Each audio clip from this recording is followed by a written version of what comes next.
Hello everyone, welcome back to our channel. आज मैं आपके साथ डिस्कस करूंगी केमिस्ट्री ऑफ न्यूक्लिक एसिड का एक और टॉपिक, जो कि आपने थंबनेल पर देख ही लिया है कि हम कौन सा टॉपिक डिस्कस करने वाले हैं। ये है लेक्चर नंबर 3 और इसी में हम इस चैप्टर को ख़त्म कर लेंगे। इस चैप्टर का वन शॉट भी मैं आपको जल्दी ही प्रोवाइड करा दूंगी जब ये चैप्टर ख़त्म हो जाएगा। तो अगर आपके पास कम टाइम है तो आप एग्ज़ाम से एक दिन पहले भी देखेंगे, तब भी आपको चीज़ें क्लियर हो जाए। मैं वन शॉट कुछ इस तरीके से आपको प्रोवाइड कराऊंगी जिससे कि आपका बहुत कम टाइम में और सारे टॉपिक्स अच्छे से कवर हो जाए। नेक्स्ट वीडियो आपको किस चैप्टर पे चाहिए वो भी आप मुझे कमेंट करके बता दीजिएगा, एंड आपको कोई डाउट है तो वो भी कमेंट करके पूछ लीजिएगा। मैं आपके सारे कमेंट्स के रिप्लाई करती हूँ। तो हम स्टार्ट करते हैं यहाँ पे biological roles of DNA and RNA को। इससे पहले मैं इस चैप्टर के बहुत सारे टॉपिक्स को आपके साथ डिस्कस कर चुकी हूँ। आप जाकर के प्लेलिस्ट में चेक कर सकते हैं बीएससी सेकेंड सेमेस्टर की। ठीक है, अब यहाँ पे हम बात करते हैं biological roles of DNA and RNA की। तो आपको एक चीज़ पता है कि जो न्यूक्लिक एसिड, देखिए सबसे पहले आप एक चीज़ समझिए, डीएनए एंड आरएनए क्या होते हैं, न्यूक्लिक एसिड में आते हैं। ठीक है, टू मेजर टाइप्स जो होते हैं न्यूक्लिक एसिड के वो होते हैं डीएनए एंड आरएनए। दोनों के बारे में डिटेल में मैं प्रीवियस वीडियो में आपके साथ डिस्कस कर चुकी हूँ। डीएनए क्या होता है, डीऑक्सी राइबो न्यूक्लिक एसिड होता है। आरएनए क्या होता है, राइबो न्यूक्लिक एसिड होता है। डीएनए में कौन सी शुगर रहती है, डीऑक्सी राइबोज, एंड आरएनए में कौन सी रहती है, राइबोज रहती है। ठीक है, और जो बेसिस की अगर हम बात करें तो आरएनए में थायमीन बेस की जगह पे यूरेसिल प्रेजेंट होता है। ठीक है, ये हो गई थोड़ी बेसिक बातें जो ऑलरेडी प्रीवियस वीडियोस में डिस्कस कर चुकी हूँ। अब यहाँ पर देखिए, nucleic acid with chromosomes and virus influence the protein, यानी जब न्यूक्लिक एसिड किसी क्रोमोसोम या फिर वायरस के साथ में जुड़ता है, यानी किसी क्रोमोसोम या फिर वायरस के साथ में अगर कोई न्यूक्लिक एसिड जुड़ा हुआ है तो वो प्रोटीन सिंथेसिस को इन्फ्लुएंस करता है and indicate that both DNA and RNA have significant biological roles. और वो क्या इंडिकेट करता है कि जो दोनों डीएनए एंड आरएनए होते हैं उनके अपने सिग्निफिकेंट बायोलॉजिकल रोल्स होते हैं, लाइक रेप्लिकेशन, प्रोटीन सिंथेसिस। तो यहाँ पर रेप्लिकेशन क्या होता है, प्रोटीन सिंथेसिस क्या होता है, वो चीज़ हम डिटेल में समझने वाले हैं। उससे पहले आप एक चीज़ समझिए कि न्यूक्लिक एसिड जब भी क्रोमोसोम्स या फिर वायरस के साथ में कंबाइन करेगा तो वो प्रोटीन सिंथेसिस को इन्फ्लुएंस करेगा एंड वो इंडिकेट करेगा कि जो डीएनए एंड आरएनए दोनों हैं वो दोनों क्या करते हैं, उन दोनों के अलग अलग यानी कि सिग्निफिकेंट बायोलॉजिकल रोल्स होते हैं। तो सबसे पहले हम यहाँ पे बात करेंगे रेप्लिकेशन के बारे में। रेप्लिकेशन क्या होता है, देखिए रेप्लिकेशन क्या है, DNA are the carrier of the genetic information. आपको पता है कि जो डीएनए होते हैं वो जेनेटिक इंफॉर्मेशन के कैरियर्स होते हैं, क्योंकि ये क्या करते हैं, पेरेंट्स से ऑफ स्प्रिंग्स में जेनेटिक इंफॉर्मेशन यानी स्पेसिफिक कैरेक्टर्स को ट्रांसफ़र करते हैं। Because DNA can produce a copy of it self, क्योंकि होता क्या है कि जो डीएनए होता है वो एक अपनी कॉपी बनाता है, वो अपनी कॉपी बनाएगा और उस कॉपी को वो ट्रांसफ़र कर देता है। तो उससे आपने कई बार सुना होगा मूवीज़ में, सीरियल्स में, कि डीएनए टेस्ट करा लेते हैं, है ना। तो वो क्या होता है कि डीएनए के पास ना एक ऐसा उसका कैरेक्टर होता है कि वो अपनी कॉपी बना लेता है। तो वो अपनी खुद की कॉपी बना के पेरेंट्स से ऑफ स्प्रिंग्स में ट्रांसफ़र करता है। इसीलिए तो बोलते हैं कि इनके पास ये कैरियर है, जेनेटिक इंफॉर्मेशन को ट्रांसफ़र करते हैं ये। That is, the parent molecule gives rise to two identical molecule, each going to one cell, and thus each daughter cell receive exactly same component of DNA. This process is known as replication. यानी simply ये तो replication के definition है, लेकिन simply अगर अब मैं आपको एक्सप्लेन करूँ कि रेप्लिकेशन क्या होता है, तो रेप्लिकेशन में क्या होता है भाई कि ये जो डीएनए होता है वो अपनी कॉपी पे कॉपी बनाता है। यानी जैसे मान के चलिए ये है हमारे पास यहाँ पे डीएनए, ये डीएनए है, इसने अपनी एक कॉपी बना दी, तो इसने फिर दूसरी कॉपी बना दी, इसने तीसरी कॉपी बना दी। तो ये क्या होते हैं, ये कॉपी बनाते हैं। जब ये कॉपी बनाते जाएंगे तो कॉपी पे कॉपी यहाँ पे जब ये बनती जाएंगी तो इसमें क्या होता है कि जब कॉपी पे कॉपी बन जाती है तो जेनेटिक जो इन्फॉर्मेशन होती है, जेनेटिक इन्फॉर्मेशन वो ट्रांसफ़र होती है। जेनेटिक इन्फॉर्मेशन को ट्रांसफ़र करता है ये डीएनए। तो डीएनए के पास ये कैरेक्टरिस्टिक प्रॉपर्टी है जिसमें कि ये क्या करता है, जेनेटिक इन्फॉर्मेशन, स्पेसिफिक कैरेक्टरिस्टिक्स को ट्रांसफ़र करता है फ्रॉम पेरेंट्स टू, पेरेंट्स से जो चाइल्ड होता है उसमें ट्रांसफ़र होती है। तो ये जो प्रोसेस होता है, ये जो ओवरऑल प्रोसेस है पूरा, जिसमें डीएनए अपनी कॉपी पे कॉपी बना रहा है, इसी को हम बोलते हैं रेप्लिकेशन। इसको क्या बोलते हैं भाई? रेप्लिकेशन बोलते हैं। तो रेप्लिकेशन में एक्चुअल में हमें पढ़ना क्या होता है कि डीएनए किस तरीके से अपनी दूसरी कॉपी बनाएगा, हमें यही चीज़ पढ़नी होती है रेप्लिकेशन में। तो ये चीज़ भी हम यहाँ पे डिस्कस करने वाले हैं। जैसे ये है हमारे पास यहाँ पे क्या है, ये एडेनिन थाइमिन से जुड़ा है, थाइमिन एडेनिन से, गुआनिन साइटोसिन से, साइटोसिन गुआनिन से। क्या है भाई? ये देखिए यहाँ पे ये क्या है, बेसिस है। किसके बेसिस है? ये डीएनए के बेसिस है ना, यही तो है डीएनए के बेसिस। मैं ऑलरेडी आपके साथ डिस्कस कर चुकी हूँ प्रीवियस वीडियो में। अगर आपको नहीं पता है तो ये आप वहाँ पे जाके उसको चेक करिए, तब आपको समझ में आएगा। तो इससे ये यानी कि ये जो डीएनए के बेसिस है, यानी एक तरीके से हम कहें कि इससे हमें ऐसा जो स्ट्रक्चर है, ऐसे स्ट्रक्चर ये अपनी कॉपी पे कॉपी देगा। यानी ये डीएनए है तो ये क्या होगा, सेपरेट होगा। पहले ये है हमारे पास बेसिस जो कि आपस में जुड़े हुए हैं, जो कि डीएनए के बेसिस है।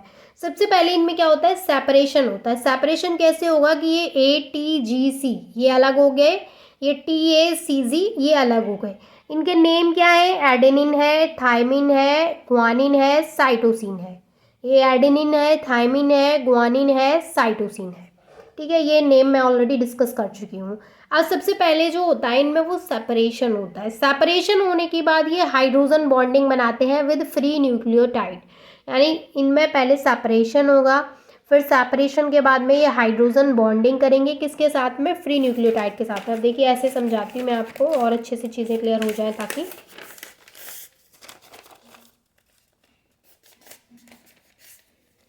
देखिए पहले जैसे हमारे पास ये है ATTAGC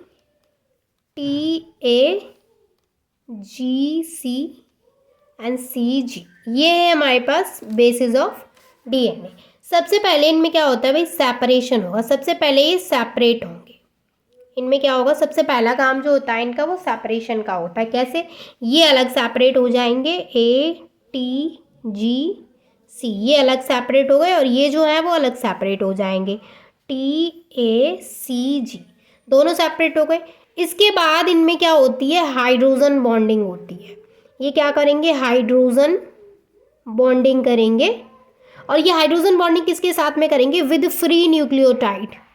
विद फ्री न्यूक्लियोटाइड, जो फ्री न्यूक्लियोटाइड होता है उसके साथ में ये हाइड्रोजन बॉन्डिंग करेंगे। जब ये फ्री न्यूक्लियोटाइड के साथ में यहाँ पे हाइड्रोजन बॉन्डिंग करते हैं तो क्या करते हैं, ये जो बॉन्डिंग यहाँ पे दिख रही है ना, ये सेम इसके साथ में बॉन्डिंग करेंगे। यानी ये जो है, ये वाला जो है वो इसके साथ में बॉन्डिंग करेगा, और ये वाला जो है वो इसके साथ में बॉन्डिंग करेगा।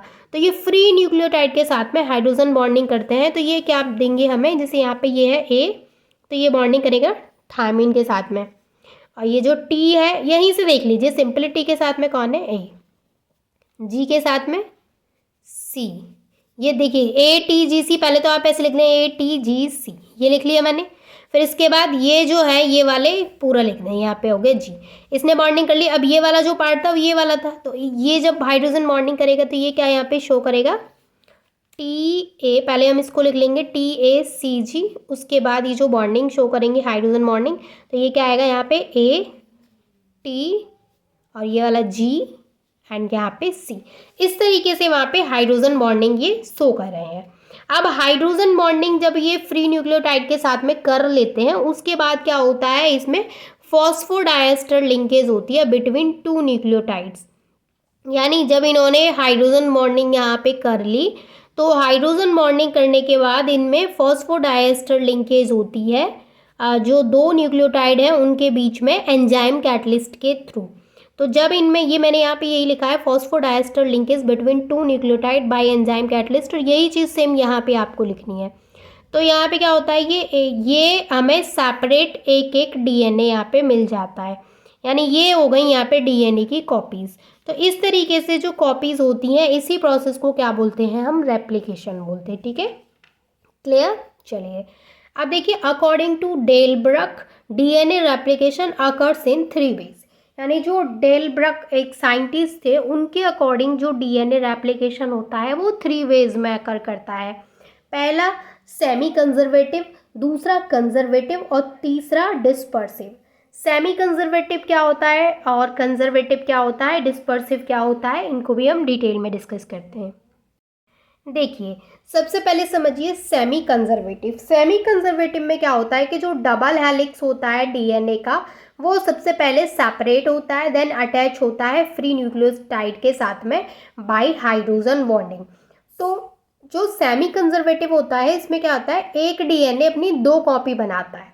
ठीक है, सिंपली क्या याद रखना है कि इसमें एक डीएनए अपनी 2 कॉपी बनाता है।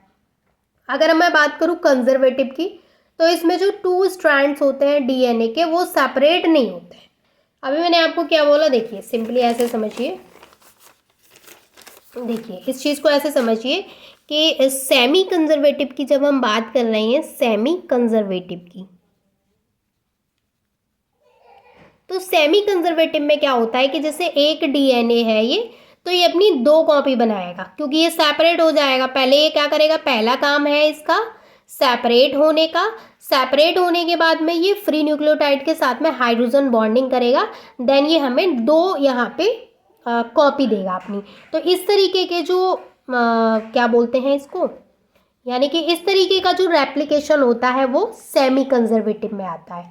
लेकिन अगर हम बात करें कंजर्वेटिव की, अगर हम बात करें कंजर्वेटिव की, तो कंजर्वेटिव की जब हम बात करते हैं, तो इसमें जो डीएनए के 2 स्ट्रैंड्स होते हैं वो सेपरेट नहीं होते हैं। आपको पता है डीएनए डबल स्ट्रैंडेड स्ट्रक्चर होता है, तो इसमें जो डीएनए के स्ट्रैंड है वो सेपरेट नहीं होते हैं। तो जब वो सेपरेट नहीं होंगे, तो जो कॉपी मिलती है डीएनए की, वो सिर्फ एक कॉपी होती है, यानी but a copy of DNA will form by a old one.